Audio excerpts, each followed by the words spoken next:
Sea usted bienvenido a esta conversación online de la revista Concilium, una revista internacional de teología que fue fundada en 1965, después del Concilio Vaticano II, en el espíritu de dialogar a fondo desde la Iglesia Católica Romana con el mundo moderno.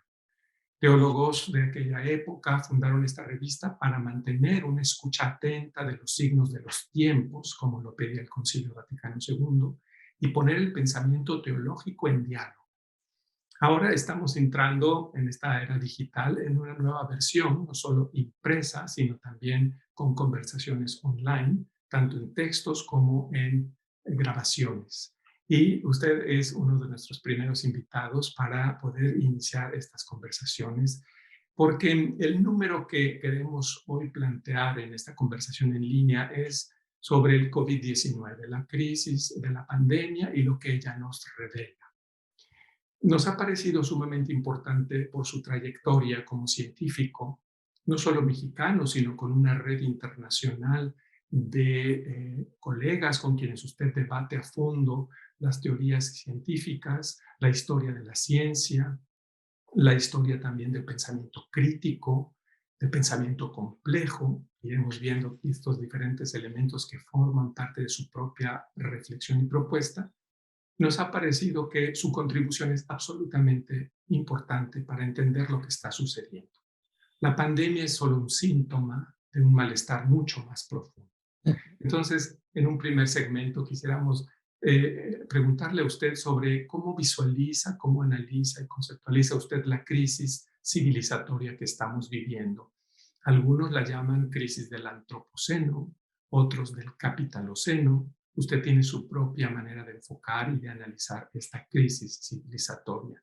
De la especie humana, Homo sapiens et demens, desgraciadamente, que al mismo tiempo tenemos que tener alerta la mente, las prácticas políticas, científicas y también espirituales para entender los caminos posibles de solución.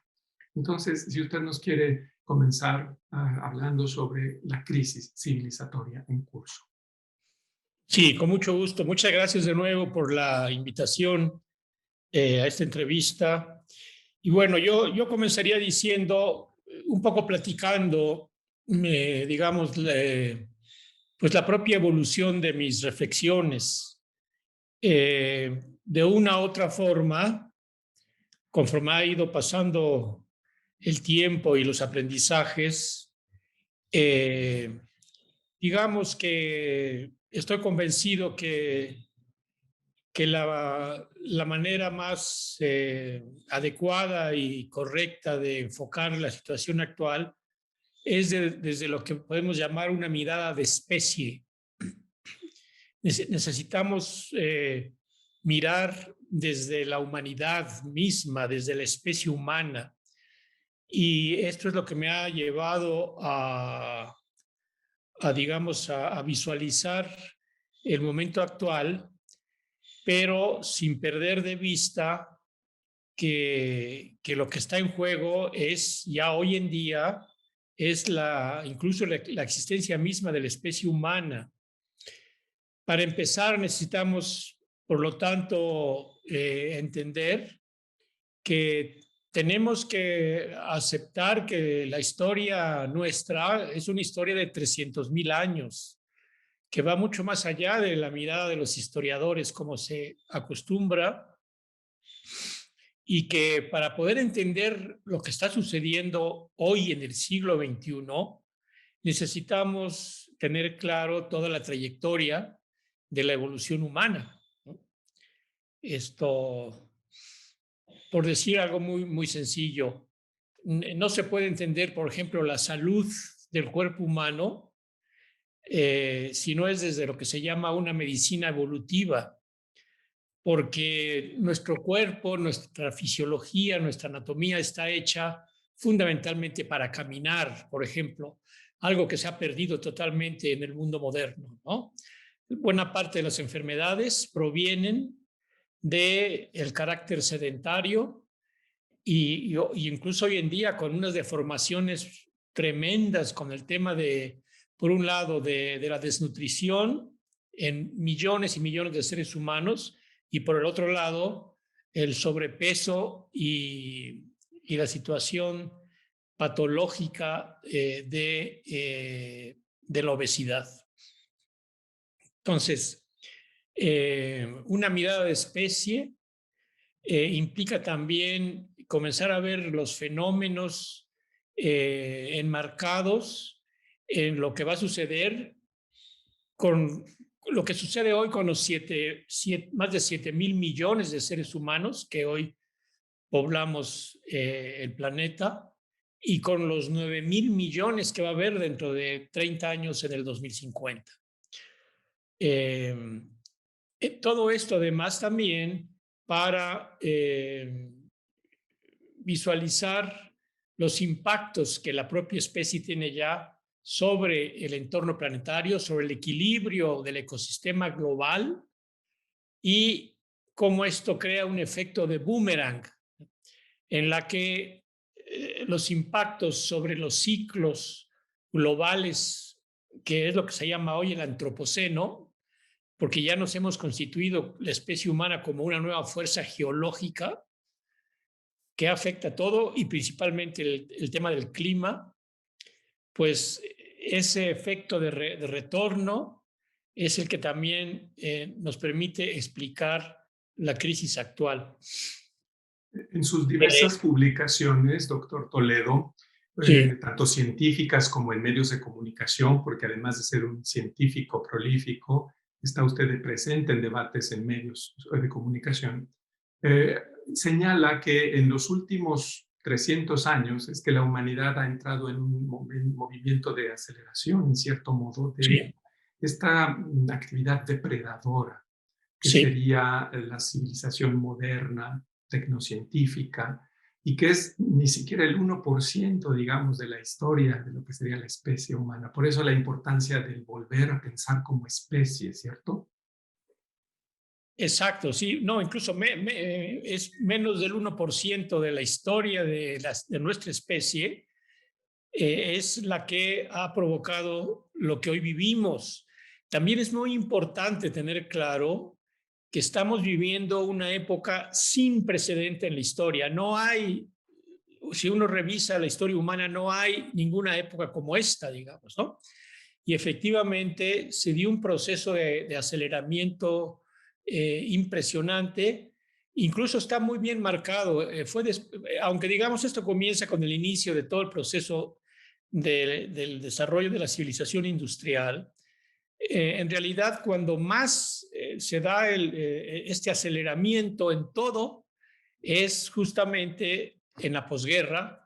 Incluso se plantea 1950 como el inicio de esta gran aceleración y está todo documentado, ¿no? Con muchísimos procesos y factores.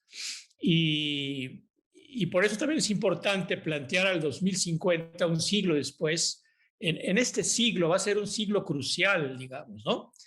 En la que efectivamente se multiplican las amenazas sobre la existencia de la especie humana, pero también sobre el resto del mundo vivo y en general sobre el equilibrio del planeta. Entonces, esto es importantísimo. Si no partimos de este reconocimiento, pues toda propuesta y toda acción que se plantee queda nulificada, digamos, y queda, digamos, como medidas, digamos, pues secundarias, accesorias, pero que no están realmente abordando la situación tal como es, ¿no?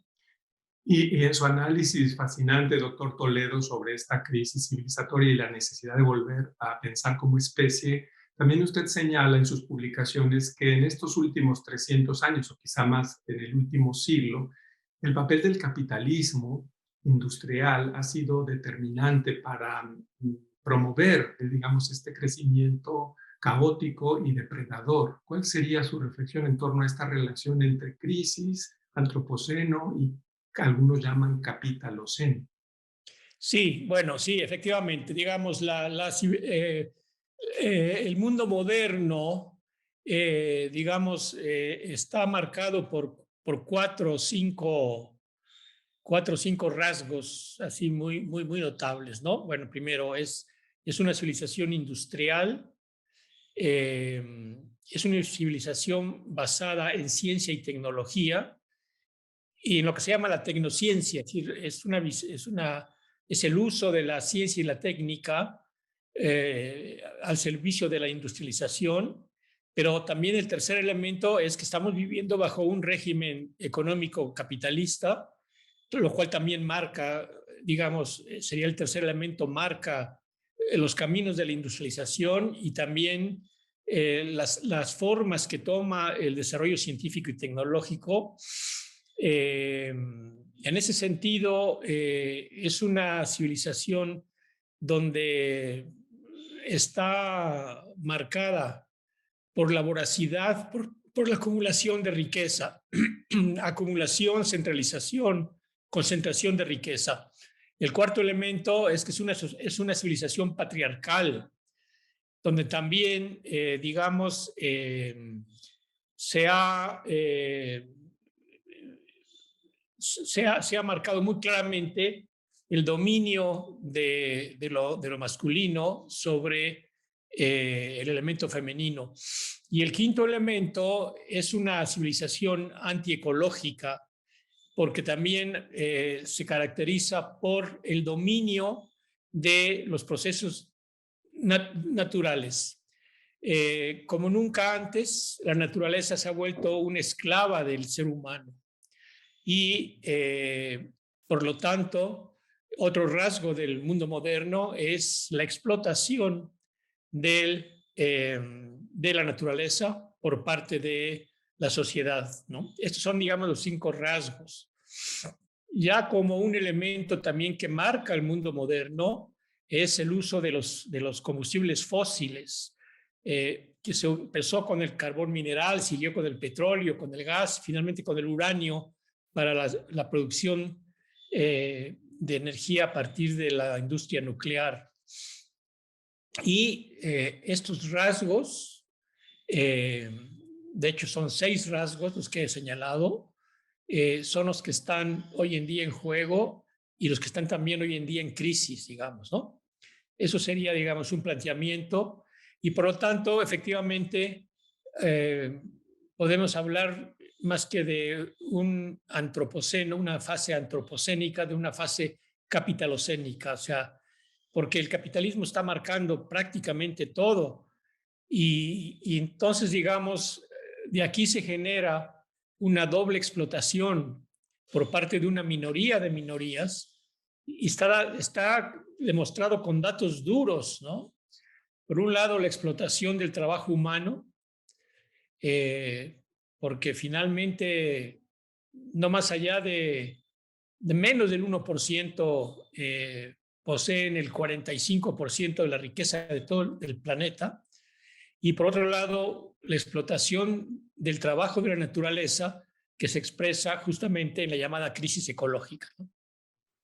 Incluso, si me permite, solo para redondear este primer segmento, las nuevas tecnologías de información y todo lo que implica este mundo digital. Hoy tenemos delante los yacimientos de litio como territorios de voracidad para capitales transnacionales. Incluso esta tecnología de la información va a generar mucho más depredación, ¿cierto?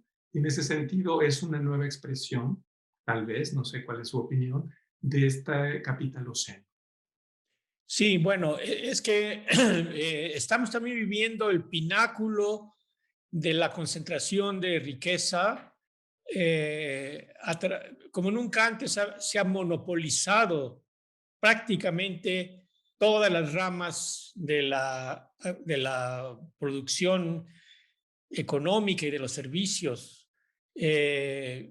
Hoy estamos digamos, el mundo está esclavizado por unas 300, 400 grandes corporaciones que además cada vez son más poderosas. Y efectivamente cada vez están entrando al dominio de ámbitos que antes eran inimaginables. ya ha ocurrido incluso con la ciencia misma, pero por ejemplo hoy está ocurriendo por ejemplo, con el mundo editorial, donde también ha habido en los últimos años un dominio de unas cuantas editoriales. En el campo de la ciencia, por ejemplo, hoy los jóvenes investigadores que tienen que publicar en revistas de alto impacto tienen que pagar por publicar sus trabajos científicos, porque también ya hay monopolios que están dominando el tema de la publicación científica. Entonces, sí, efectivamente. Y en el tema de comunicación, pues no se diga, ¿no? De la información digital, lo estamos viendo hoy en día también con 3 o 4 grandes corporativos que dominan el mundo de la información. Impresionante este escenario y al mismo tiempo es un gran desafío para repensarnos como humanidad.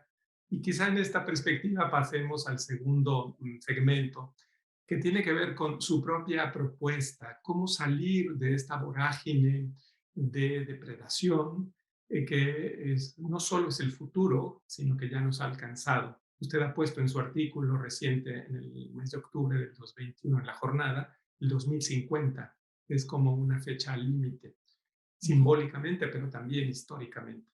Pero el punto es, su propuesta como ecología política está en diálogo con otros grandes pensadores y pensadoras que desde el pensamiento crítico o el pensamiento complejo están ustedes conversando también con movimientos sociales, de los que hablaremos más tarde.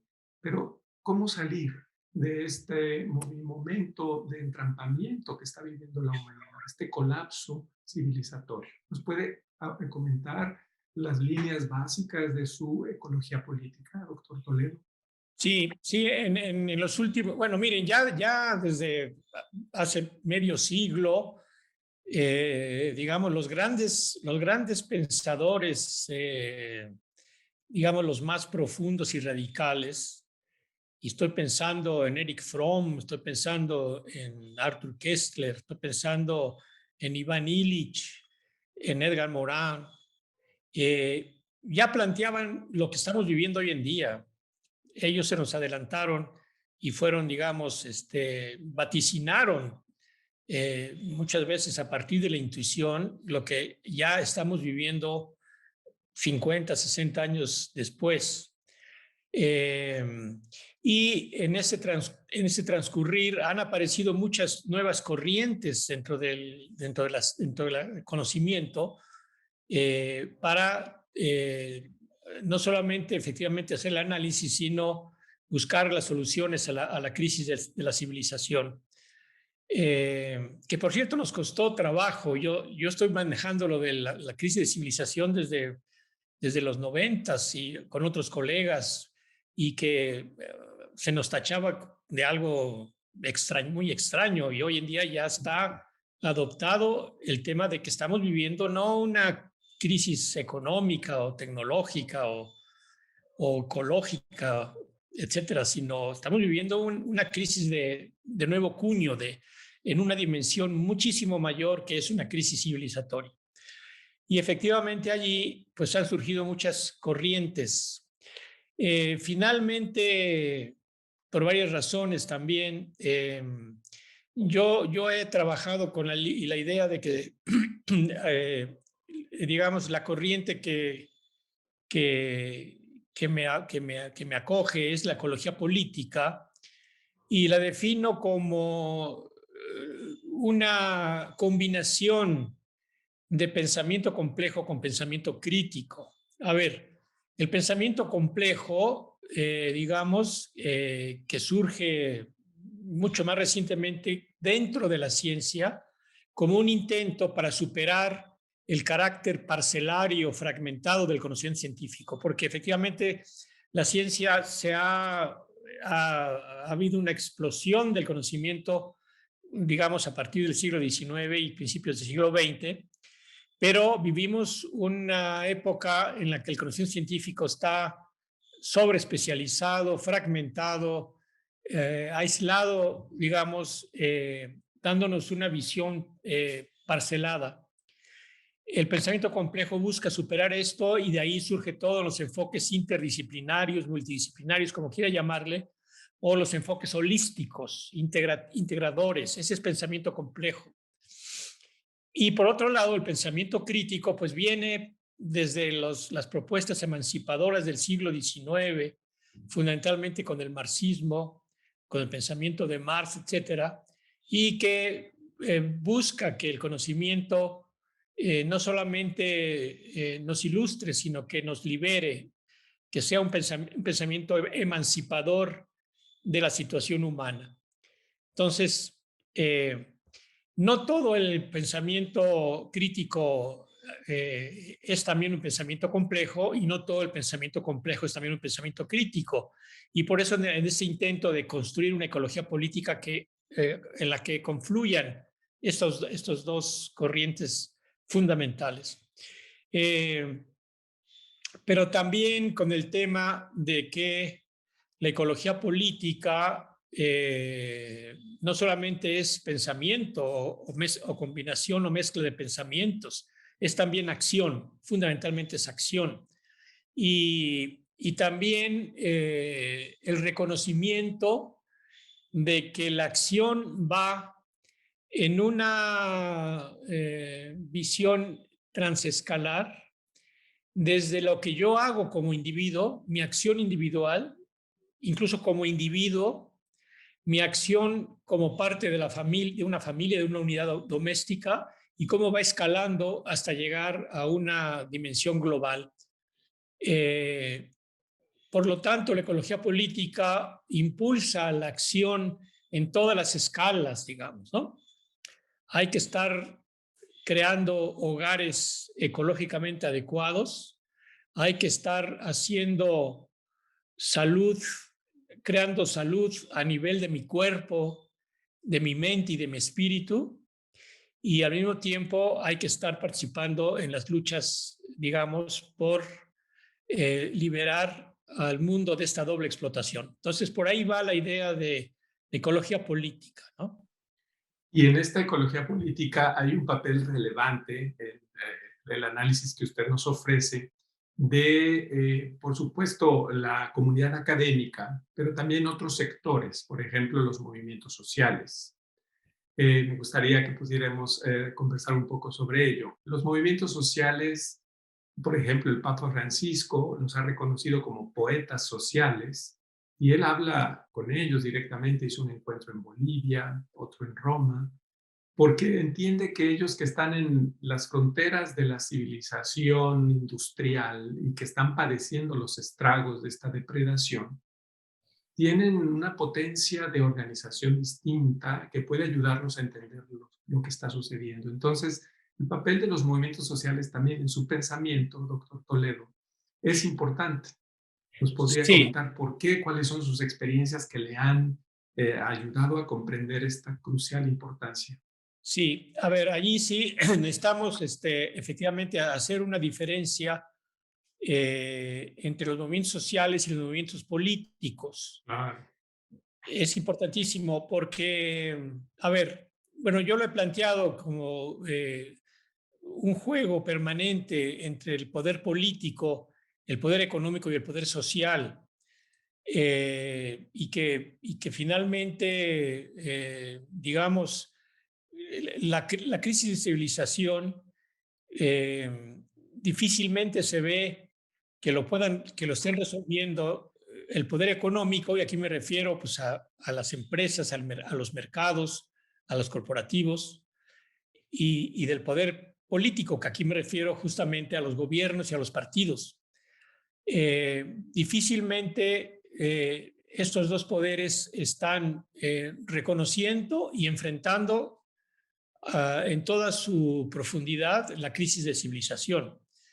Y por lo tanto es el poder social representado por movimientos sociales, pero también por, eh, por proyectos totalmente innovadores que están surgiendo fundamentalmente de carácter ambientalista, como nuevas propuestas totalmente innovadoras, y que están, digamos, hoy representadas por pues, innumerables iniciativas en todo el mundo. En ese sentido, yo sí, digamos, pongo toda mi esperanza en que está siendo ya la acumulación y multiplicación de los movimientos sociales de nuevo cuño, en los que van efectivamente reconociendo que hay que hacer una transformación civilizatoria, donde, digamos, vemos los focos de esperanza, las luces, digamos, que nos pueden ayudar efectivamente a salir de esta crisis de una dimensión tan gigantesca, ¿no? Sí. En esta historia de la especie humana que usted evocaba al inicio de nuestra conversación, nos recordaba que, bueno, en esta gran historia la modernidad sí que era el 1%, pero también evocaba usted que hace más o menos 5.000 años hubo un momento de oro de lo que sería la convivencia de las civilizaciones, de los pueblos, con sus propias tradiciones, su relación a la tierra, sus culturas, sus religiones, y que hay que mirar un poco también en esa perspectiva la retrospectiva, y que hoy son muchos menos los pueblos originarios que mantienen otro vínculo con la tierra en la gobernanza de sus comunidades. Entonces, en esta visión de especie que es tan importante en la ecología política, ¿cómo es que los pueblos originarios se vinculan como algo así como patrimonio moral o incluso epistemológico, diría yo, de la humanidad? Sí, no, correctísimo. Es que, por otro lado, mi principal tema de investigación, en realidad, al que me he dedicado muchas décadas, ha sido el estudio de los pueblos indígenas y su relación con el entorno natural, y de ahí hemos elaborado toda una nueva área de conocimiento que se llama la etnoecología, con todo un aparato teórico, creemos, muy robusto. Y efectivamente, en el estudio de las comunidades indígenas, y sobre todo también en el estudio de sus propias cosmovisiones, filosofías, etcétera, efectivamente yo puedo hoy, y cada vez me convenzo más y más y más, que por un lado no hay salida moderna, digamos, a la crisis de la modernidad, y por lo tanto, donde vamos a encontrar las claves para salir de la crisis del mundo moderno es justamente en las esferas tradicionales, ¿no? Y las esferas tradicionales, los mundos tradicionales que todavía existen, estamos hablando de 7,000 culturas, cada una hablando una lengua diferente, con una población de alrededor de entre 300 y 700 millones, que digamos, pues es una minoría, pero allí están. Efectivamente, usted casi lo denominó de manera correcta. Para mí, a esas son las reservas civilizatorias, las reservas espirituales del mundo. Y bueno, de hecho estamos trabajando en esta idea de, digamos, abrevar de los valores de las cosmovisiones indígenas, porque ahí están las claves para reconstruir, digamos, para reedificar, para reorientar todo lo que está sucediendo actualmente y crear una modernidad alternativa, digamos, ¿no? A la que hoy predomina. Y entonces ahí aparece también, pues como ha aparecido también, no tiene más que 20 años, ¿no?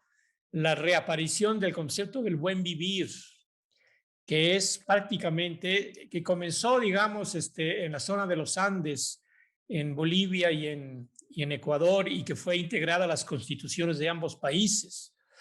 Pero, por ejemplo, los filósofos indígenas nos han ido mostrando que en realidad el buen vivir está presente en todas las 7,000 culturas.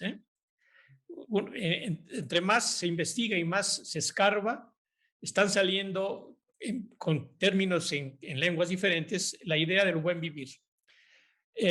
Debo decir que la mejor definición que he encontrado del buen vivir la obtuve en mi interacción porque efectivamente en mi trabajo de investigación hemos interactuado con los movimientos sociales y con las comunidades indígenas, y esta lo obtuve de mi interacción por casi 20 años con la misión jesuita en Chiapas, en México, con la cual hemos trabajado y colaborado. Y allí la definición que dan los celtales del buen vivir eh, es muy sencilla, bueno, muy sencilla, pero muy difícil de poder llevar a cabo. El buen vivir implica estar en equilibrio y en paz con uno mismo, con los otros, con la naturaleza y con la inmanencia, con, con un ser abstracto, digamos. Eso es para mí una definición magnífica de lo que es buen vivir. Lequil Kuslejal le llaman en Bachajón, ¿no? Lequilcus lejalil o leculcus lejal, efectivamente. Y digamos, pero para poder llegar a eso, imagínense, ¿no? Estar en paz y en equilibrio con en estas cuatro dimensiones, ¿no? Entonces, efectivamente, ahí, digamos, estamos, y tiene que ver mucho con el tema de la espiritualidad.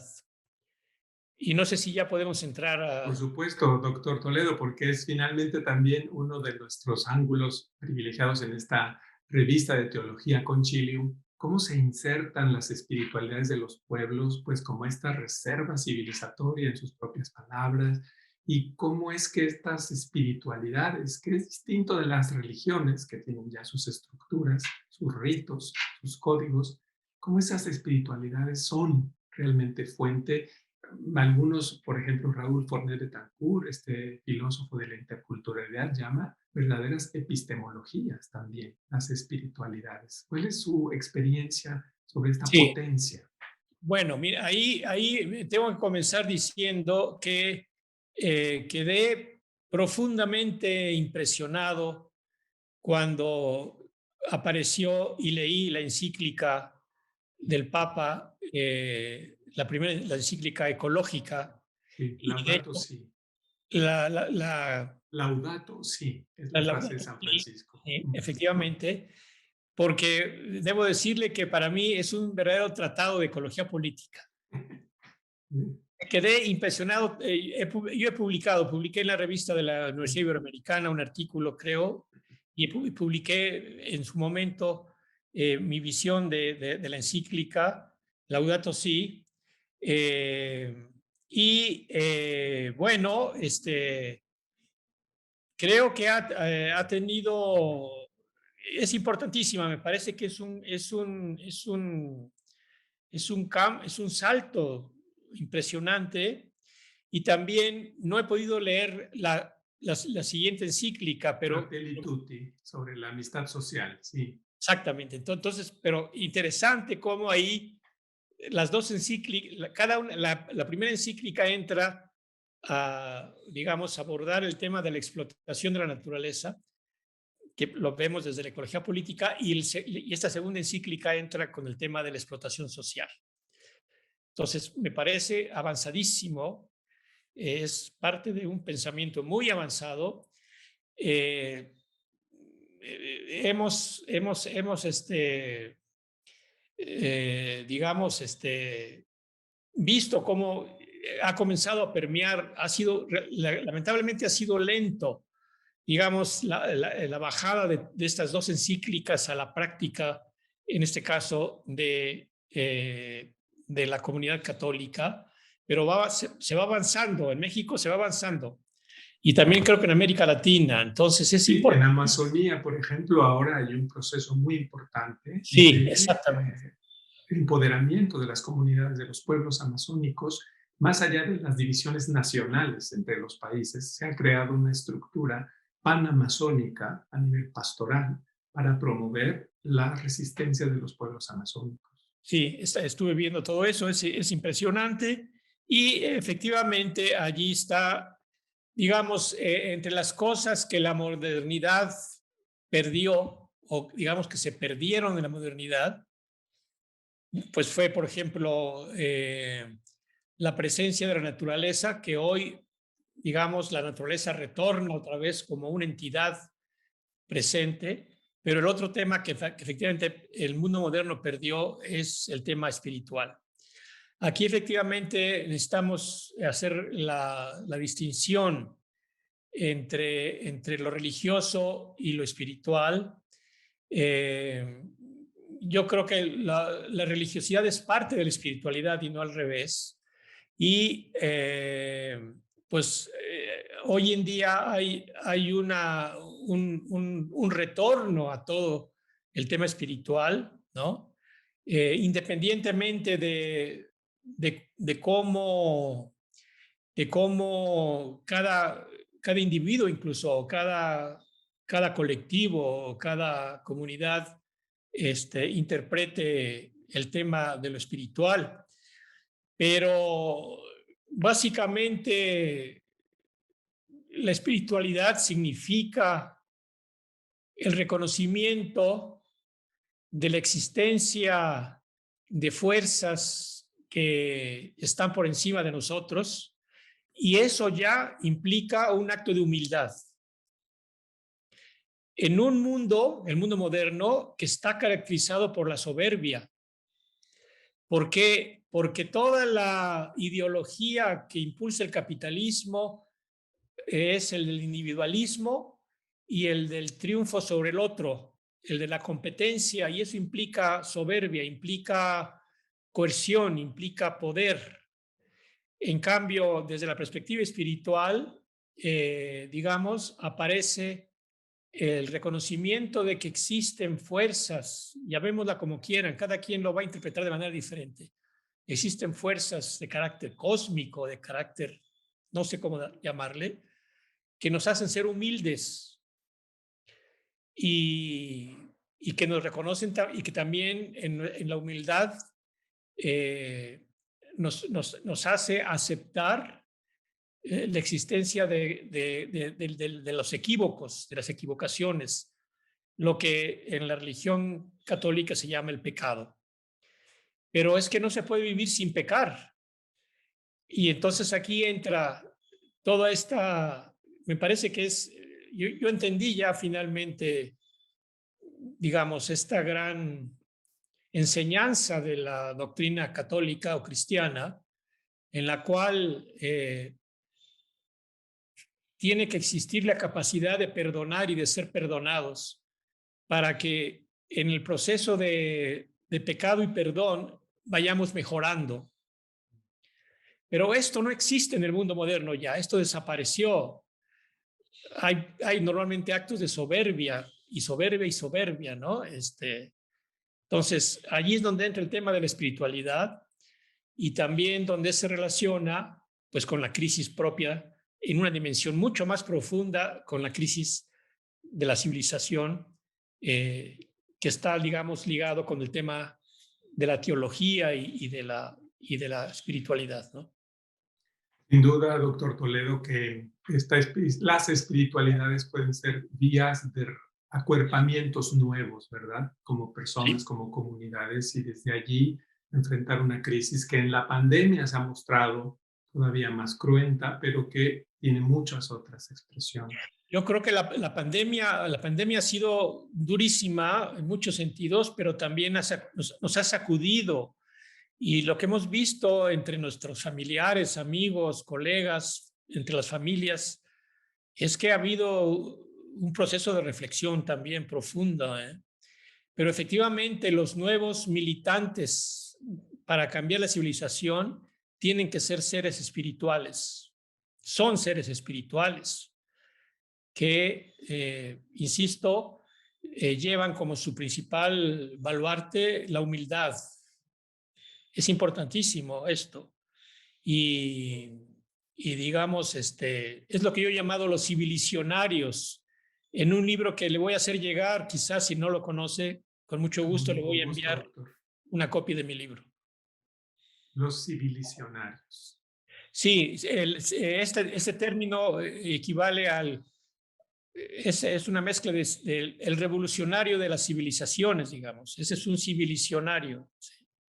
Impresionante como perspectiva para abrir nuevos horizontes y en medio de toda esta catástrofe que nos está alcanzando, encontrar destellos de esperanza, de dignidad, de sobrevivencia, más allá de esta depredación de la que de algún modo somos parte.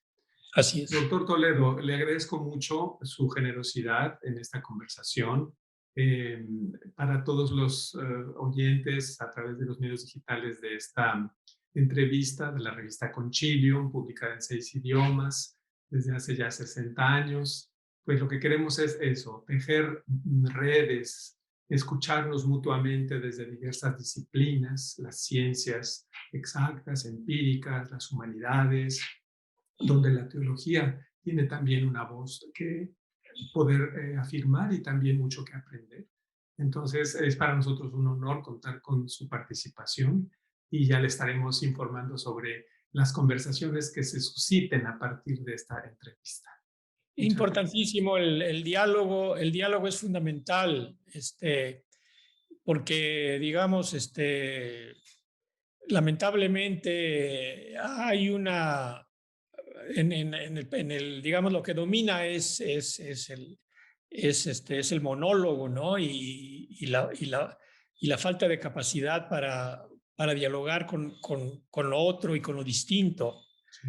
Entonces, muchísimas gracias y creo que su esfuerzo y su proyecto me parece muy encomiable.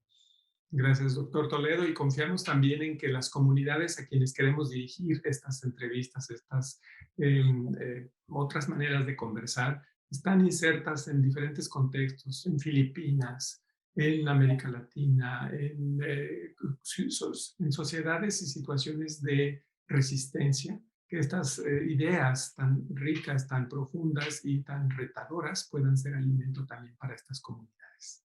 Muchas gracias y esperamos seguir conversando.